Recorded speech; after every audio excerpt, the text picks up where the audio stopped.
同样都是饰演伟人，有人只是模仿了口音，便立刻遭到全网抵制，而还有人只要往那儿一站，就自带一股胸怀天下的格局。以下几位演员都曾在影视剧中饰演过老人家，如果选出一个最像的，哪个才是你心中的人民救星？第10名，张铁林。可能很多人对他的印象都是皇帝专业户，不知道他还在《红军东征》里饰演过青年毛主席。他能拿到这个角色也很偶然，是造型师偶然发现他造型后有几分神似毛主席，才被导演看中。在得到这个机会后，他为了贴合角色清瘦的外形，短时间内硬生生减掉20斤，还特意向好友唐国强请教毛主席走路说话的诀窍。拍摄时每天烟不离手，模仿角色习惯，看得出来是真的努力过。但努力不等于成功，这部剧一播出就遭到了全网抵制。大家吐槽最多的就是他身上没有半分伟人的气魄，刻意的模仿，只学了皮毛，没抓住精髓。而且他当时已经是英国国籍，让一个外国人来饰演我们的伟大领袖，本身就是对毛主席的不尊重，不是吗？所以最后一名实至名归。第9名，黄海冰。他在《开天辟地》里饰演青年毛主席，当时给他的要求是不要演课本里的符号，要演活生生的主席。黄海冰接到任务后不敢有半点懈怠，翻阅了大量的史料和文献，花了整整几个月的时间，一点点琢磨角色的性格。他没有刻意追求外形上的相似，而是把重点放在了神态和气质上，最终塑造出的毛主席沉稳温和，又带着几分亲和力，就像我们身边的有思想有抱负的前辈，完美贴合了剧组的要求，也得到了不少观众的认可。第8名，李志新。在所有演过毛主席的演员里，他绝对是外形最不像的一个。别人化完妆还能有几分形似，他就算精心装扮，也很难让人联想到伟人。但他为什么能排在黄海冰上面呢？因为在《恰同学少年》里，他演出了主席的少年义气，他直接放弃了对形似的追求，一门心思琢磨主席青年时期的精神状态，那股敢闯敢拼、敢叫日月换新天的锐气，那种心怀天下、志存高远的格局，让我们看到了伟人年轻时的精神力量。这种神似比单纯的外形模仿更有感染力。第7名，刘烨。他虽然不是特型演员，却是科班出身，演技在圈内一直很出众。在此前的建党伟业里，他第一次出演毛主席，饰演的是正值热血青年时期的伟人。第一次挑战这样的伟人角色，刘烨丝毫不敢放松，研读了大量相关史料，还专门向饰演过毛主席的前辈请教。之后的建军大业，他给我们呈现了一个层次感强、爆发力强的青年领袖，只是感觉台词还是差了一些。而近期的4度也是由他饰演毛主席。为了演好这个角色，他不仅研读史料、啃纪录片，还专门重走了战役旧址，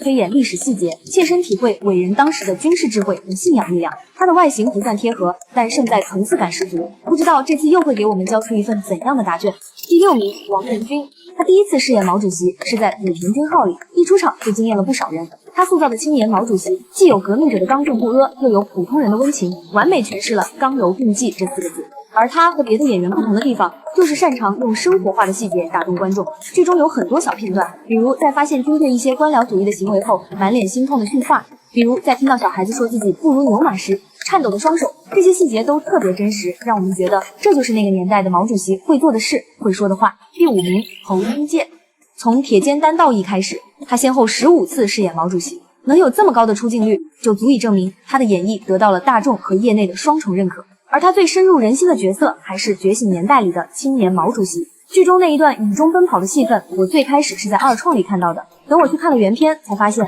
他饰演的毛主席居然感染力这么强。镜头里的他在人流中逆行，眼神却始终在底层穷苦人民的身上流转，有心疼，有无奈，更有坚定的信念。用一个眼神就把毛主席的忧国忧民展现出来了。第4名，唐国强。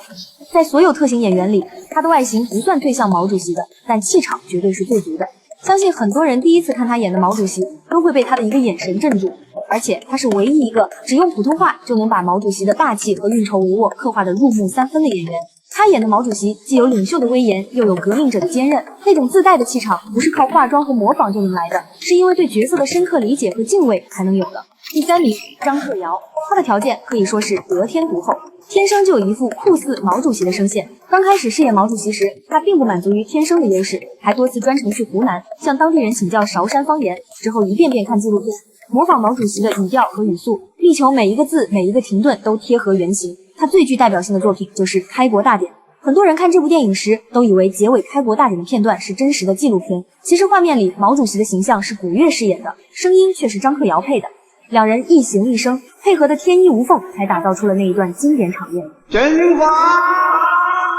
人民共和国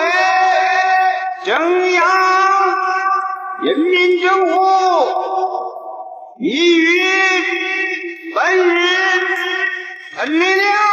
其实这部剧原定是张克尧饰演毛主席，后来因为他生病才换成了古月，而他依然坚持完成了配音工作，这份敬业值得敬佩。第二个人王茄，他饰演的毛主席大多是30岁上下的青年到中年时期，而他塑造的最成功的就是毛主席为国为民的一腔热血。试问有谁在血战湘江里听到毛主席那一句怒吼，联想战士们尸横遍野的场景，能忍住不泪目呢？乡亲们，莫要失望，我们打了败仗，让你们心痛了，我们对不住你们，对不住你们把孩子送给我们。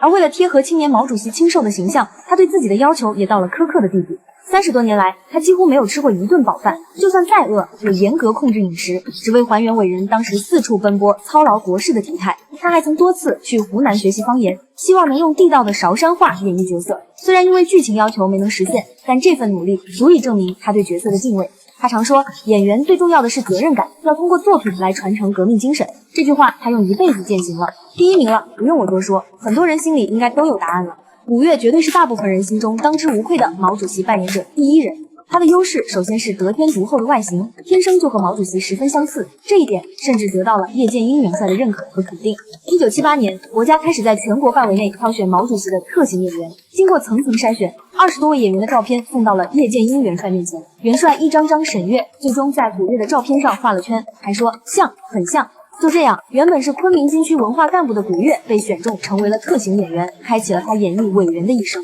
他没有辜负这份信任，为了贴合毛主席的形象，他硬生生把额前的头发一根根拔掉，只为突出伟人饱满的天体。他搜集了几百张毛主席的画像，一遍遍研究脸型和神态变化，哪怕是一个微笑、一个手势，都要反复打磨。为了模仿毛主席的语调，他一遍遍看纪录片，练到嗓子沙哑，说不出话也不放弃。为了还原毛主席写字的场景，他专门去练习草书，一练就是好几年。所以我们在荧幕上看到的他那一手字和毛主席几乎一模一样。所以毛主席的女儿李讷在片场看到化完妆的古月时，都忍不住当场落泪，因为真的太像了，仿佛主席真的回到了我们身边。虽然我们无法再次看到鲜活的伟人，但是这些演员用另一种方式，让伟人的精神和形象以最鲜活的方式留在了我们的视野里。